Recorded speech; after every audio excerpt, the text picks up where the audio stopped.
Saudara yang diberkati dalam nama Tuhan Yesus Kristus, bahan PA Inang pada saat ini tertulis dalam Yeremia pasal yang ke-29 ayatnya yang ke-11 sampai ayat 14. Hal yang pertama yang bisa kita lihat, suasana mereka pada saat ini adalah mereka berada di dalam pembuangan Babel.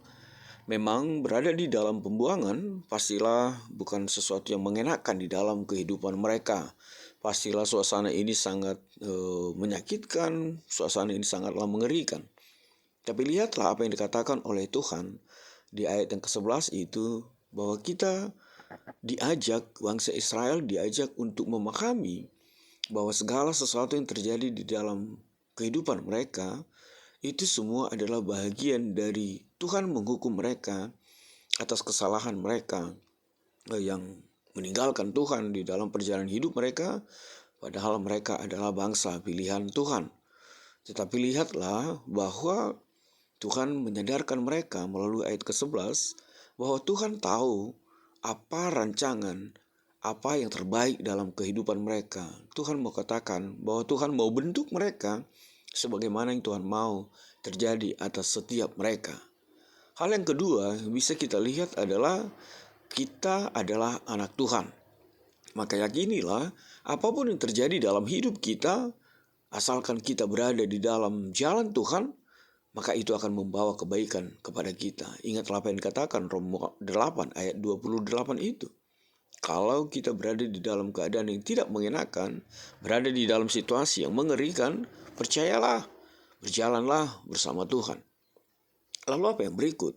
Kita melihat melalui ayat 11 dan 12 ini, Tuhan berkata untuk meraih rancangan, untuk meraih janji Tuhan dalam kehidupan kita dengan masa depan yang indah, Tuhan berkata, berseru dan berdoalah. Janji Tuhan, ketika kita berseru dan datang kepada Tuhan, maka Tuhan akan mendengarkannya. Itu hal yang luar biasa. Lalu apa yang berikut yang dinyatakan oleh kebenaran firman Tuhan ini? Carilah wajah Tuhan. Apabila kamu mencari aku, kata Tuhan, kamu akan menemukan aku.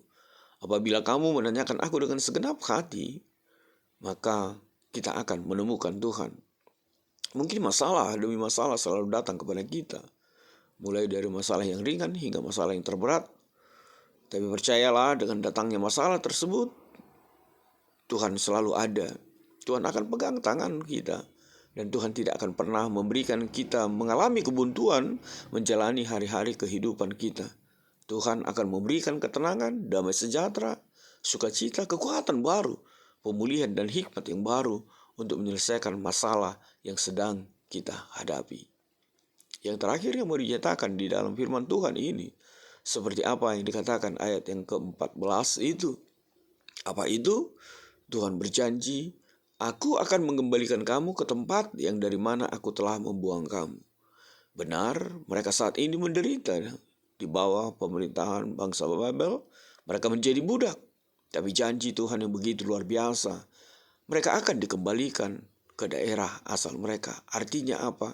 Tuhan mau nyatakan yang terakhir, bahwa Tuhan akan memutarbalikkan suasana yang mereka alami menjadi seperti apa yang Tuhan mau. Dan di sini kita melihat bahwa semua ada di dalam genggaman tangan Tuhan. Di sini kita melihat bahwa Tuhan berkuasa atas segala sesuatu yang terjadi di dalam kehidupan kita, bahkan melebihi segala sesuatu yang pernah kita pikirkan di dalam hari-hari hidup kita. Maka seperti yang Tuhan katakan di dalam ayat yang ke-12 itu, berseru, datang berdoa kepada Tuhan, Dia akan mendengarkanmu. Carilah Tuhan, engkau akan menemukannya. Tanyakanlah Tuhan dengan segenap hatimu, maka Tuhan akan hadir dan menemukan dan memberikan jawaban untuk setiap pergumulan dan persoalan yang kita alami dalam hidup kita. Bukankah di ayat yang ke-14 Tuhan berkata, aku akan memulihkan keadaanmu. Itu menjadi kuat kita. Tuhan akan pulihkanmu. Maka sekali lagi saudaraku di dalam nama Tuhan Yesus Kristus, hiduplah dalam rancangan Tuhan. Sebab di dalam Tuhan masa depanmu sungguh nyata. God bless you. Amin.